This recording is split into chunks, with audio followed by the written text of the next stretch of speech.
Hello friends, ఈరోజు మనము సేమియా ఉప్మా ఎలా చేయాలో నేర్చుకుందాం. ముందుగా 2 కానీ 3 కానీ టేబుల్ స్పూన్స్ ఆయిల్ వేసుకుని దానిలో ఆవాలు, జీలకర్ర, శనగపప్పు, మినప్పప్పు, కొద్దిగా కరివేపాకు, రుచికి జీడిపప్పు యాడ్ చేసుకుని మనము వేయించుకోవాలి. కమ్మగా పోపు వేయించుకున్న తర్వాత దానిలో మనకి ఏవి అవైలబుల్గా ఉన్నాయో అవి యాడ్ చేసుకోవచ్చు. నా దగ్గర బఠానీ అవైలబుల్గా ఉంది, సో అందుకని నేను బఠానీ యాడ్ చేశాను. అలాగే చిన్న ఉల్లిపాయ, చిన్నగా తరిగిన అల్లం ముక్కలు, అలాగే ఒక 7 నుంచి 10 పచ్చిమిరపకాయలు వేశాను.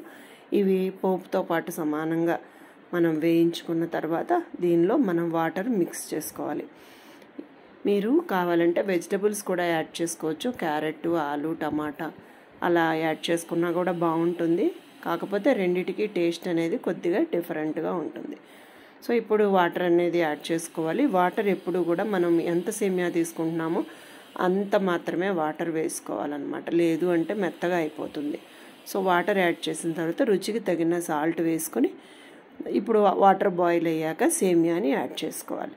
సేమియా యాడ్ చేసుకున్న తర్వాత మొత్తం అంతా కూడా మనము మొత్తం పోపు బఠానీతో మిక్స్ అయినట్టు మనం కలుపుకున్న తర్వాత కొద్దిగా నెయ్యి వేసుకుని మూత పెట్టుకోవాలన్నమాట. నెయ్యి వేయడం వల్ల ఏంటంటే మనకి మంచి వాసన అనేది వస్తుందన్నమాట. సో మూత పెట్టుకుని 5 నుంచి 7 మినిట్స్ మనం కుక్ చేసినట్టయితే మనకి ఆల్మోస్ట్ సేమియా ఉప్మా రెడీ అయిపోయినట్టే.